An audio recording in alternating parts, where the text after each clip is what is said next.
In this episode of Plants of the Gods, join ethnobotanist Dr. Mark Plotkin in conversation with journalist, scientific researcher, and filmmaker Hamilton Morris. In the first half of this two-part episode, Dr. Plotkin and Morris discuss the Sonoran desert toad, Iboga, and the magic and future of hallucinogens. Well, Hamilton, I want to thank you for agreeing to do the interview.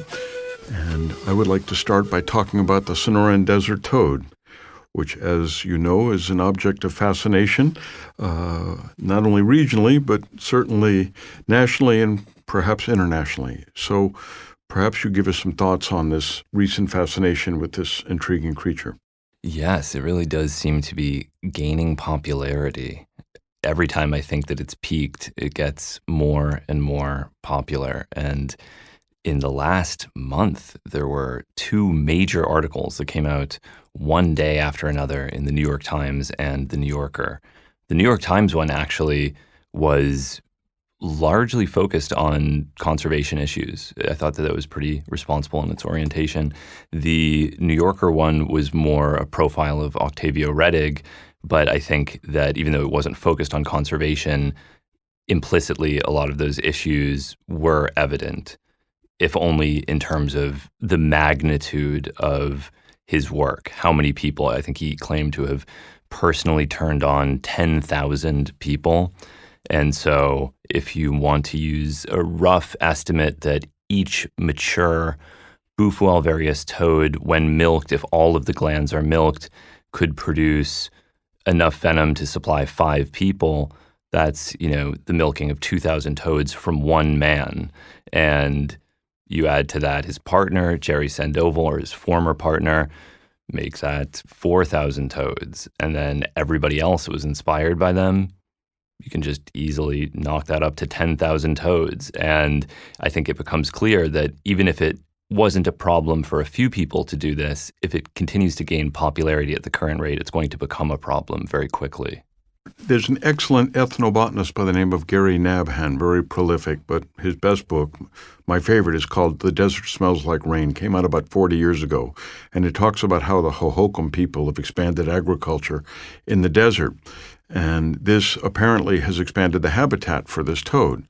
But I think, as you're pointing out, that there'd be a lot more habitat needed to support this toad. And I know you've been one of the leaders in terms of natural product chemistry and recreating some of these chemicals in the lab. So I wonder if you could share with us your thoughts on the role of the chemist in terms of taking the heat, taking the pressure off natural populations of plants, animals, and fungi. Yeah, it's an interesting time because a lot of these things can be synthesized somewhat trivially in an industrial lab with the appropriate resources. So something like Ibogaine, to produce it fully synthetically would be totally impossible for a normal person to do on a, multi-gram scale to supply a clinic for something like that.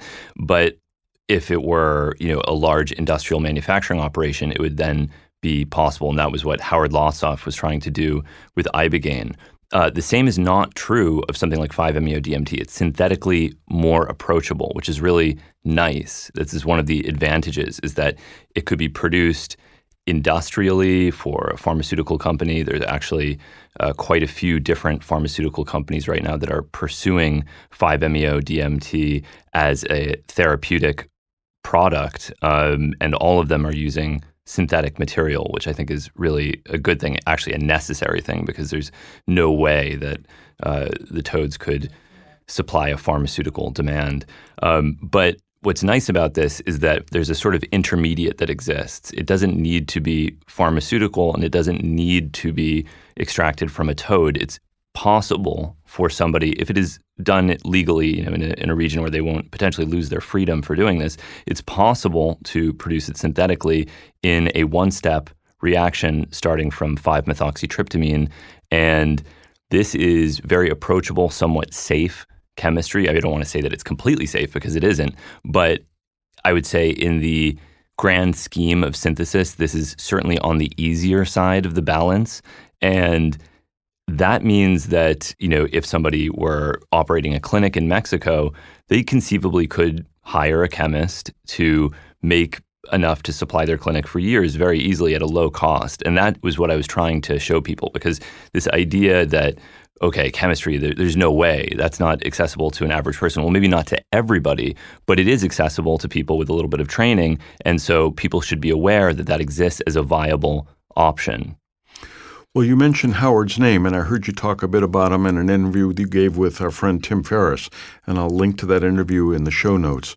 But I wonder if you could tell a little bit of background about Howard's story and how he discovered that this was, in some cases, an effective treatment for addiction.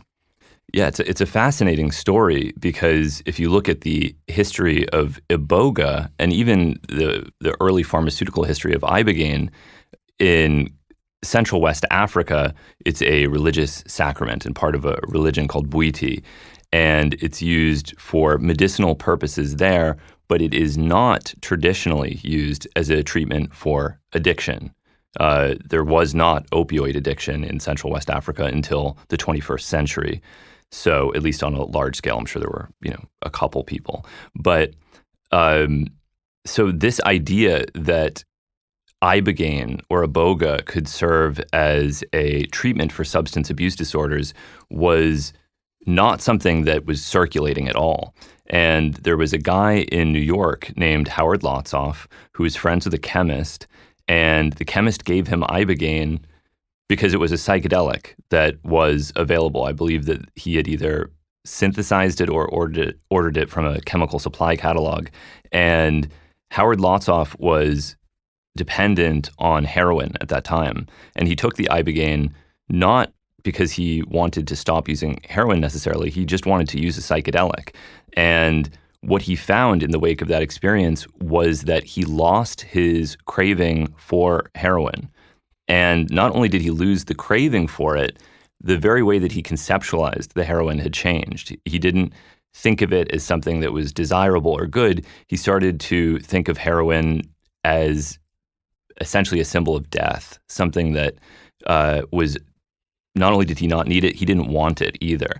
And this was something that emerged accidentally. This was a serendipitous discovery. He wasn't looking for this, but he found it. And what he experienced was not unique.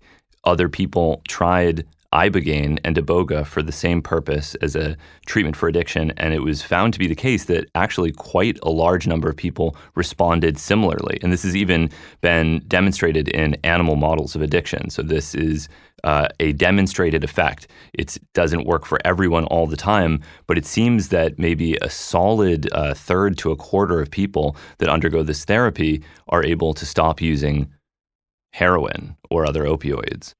Well, there's many fascinating nuggets of information tucked in that answer, but one that stands out to me is that this is a powerful and effective use for something that the indigenous peoples weren't using it for. And so what the point of this, and I think the relevance for this podcast, is that not only are these mind-altering substances important and useful for things they've always been used for, but there's new things that come to the fore.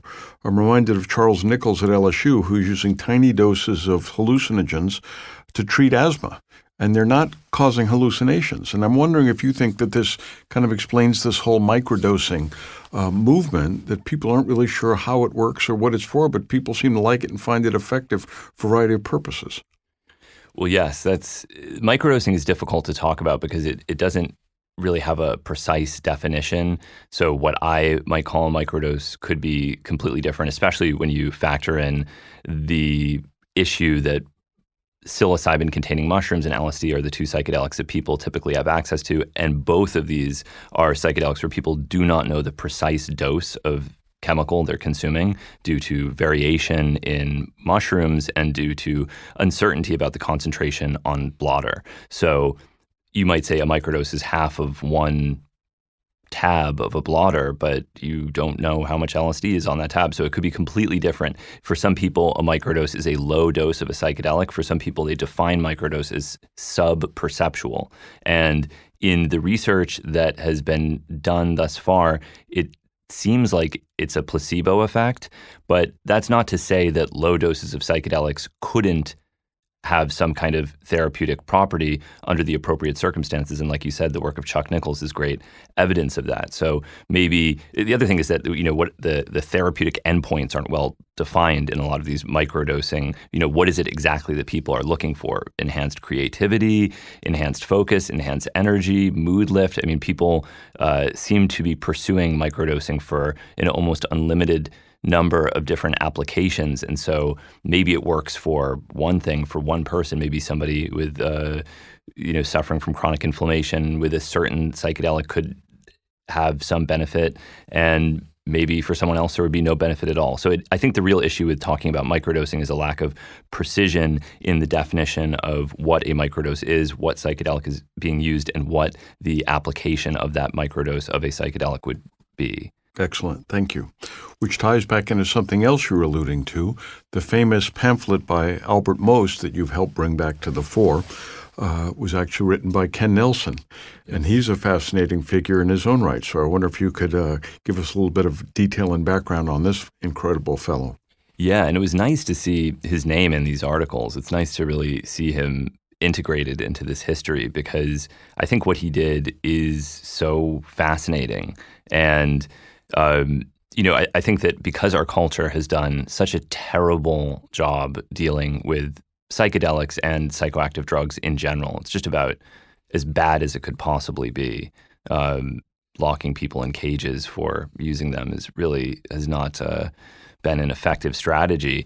And for that reason, I think we tend to look to indigenous cultures for guidance because they've done a far better job at learning how to use these things constructively and medicinally.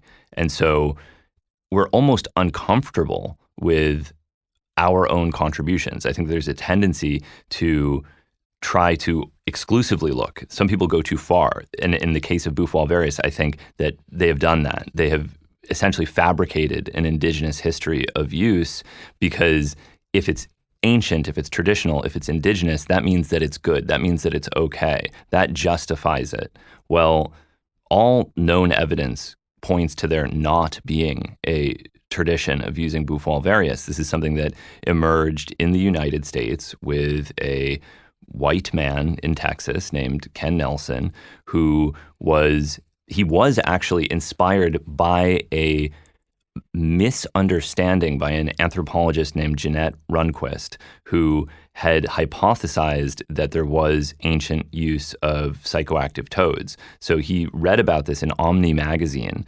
and thought, well, that's cool. I'd like to try that myself, not realizing that in his imitation of what he thought was an indigenous practice, he was actually inventing a new practice himself. Very interesting twist in all of this. And so he was, by all known accounts, the first person to find this toad, milk it, and smoke the venom. And at the beginning, it was obscure.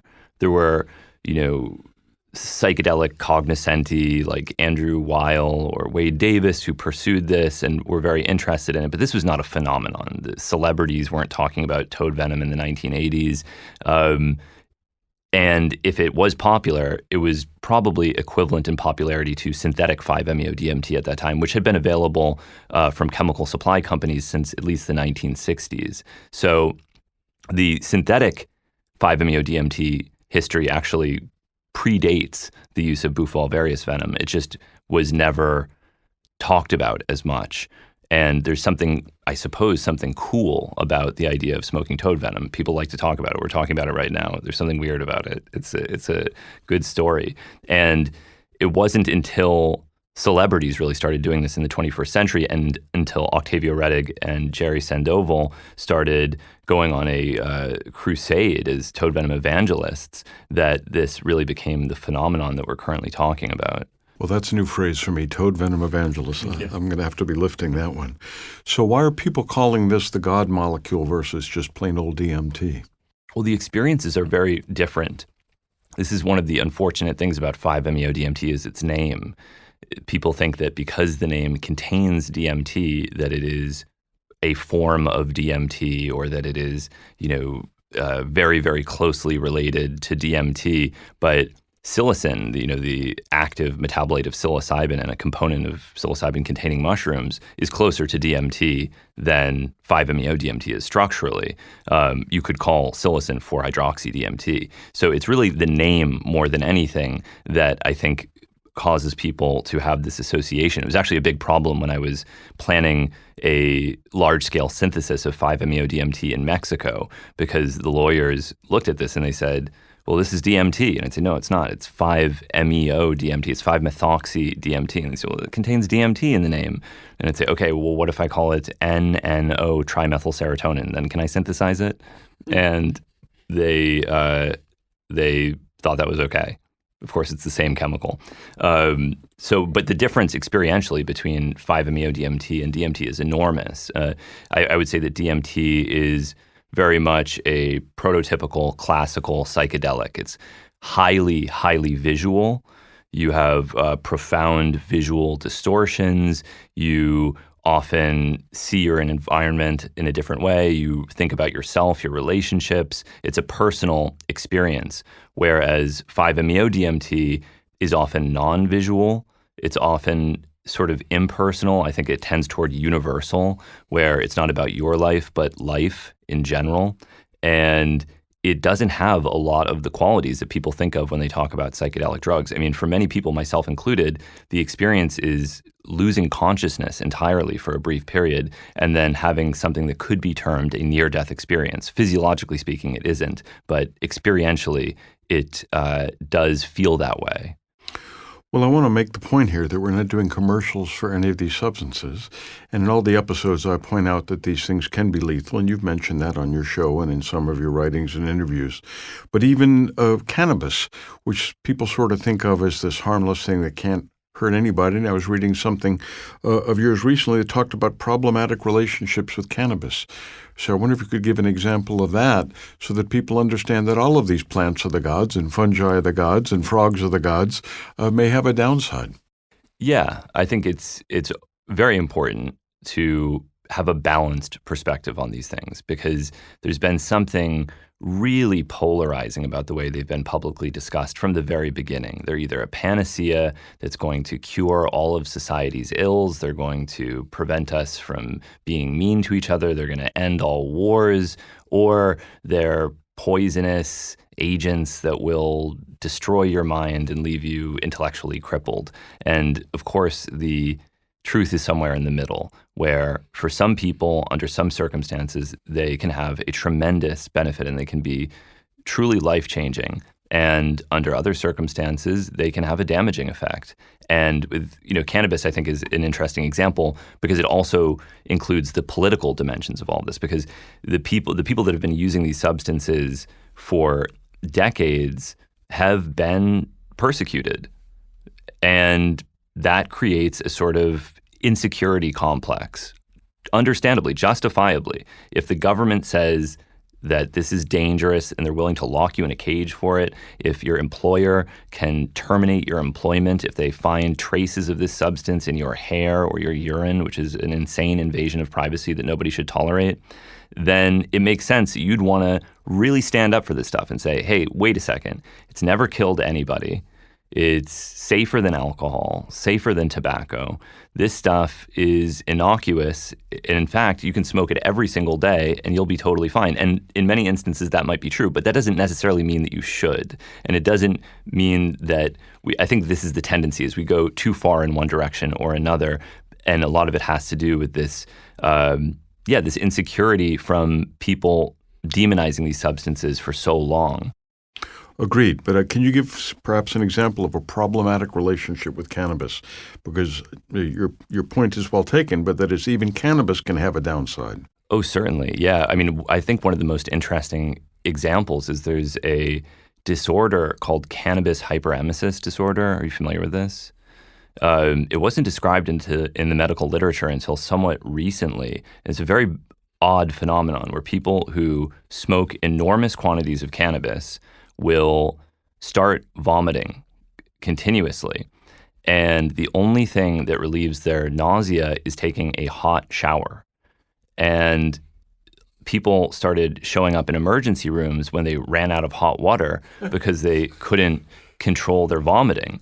And this seemed really bizarre because, wait a second, people have been using cannabis for thousands of years. What are the chances that now, all of a sudden, a new cannabis-related disorder would emerge? It couldn't be the cannabis itself. It must be a pesticide. It must be some contaminant in the cannabis. Otherwise, how could this possibly be explained?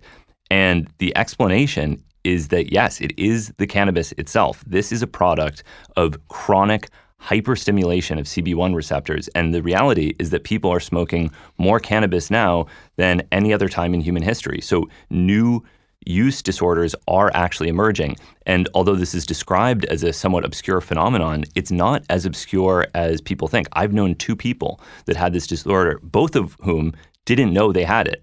And it's especially insidious because cannabis has an antiemetic effect. So you're nauseous. You think, oh man, I'm so sick. I need to smoke some cannabis because I'm really nauseous. But the cannabis is actually making it worse. It's the source of the nausea.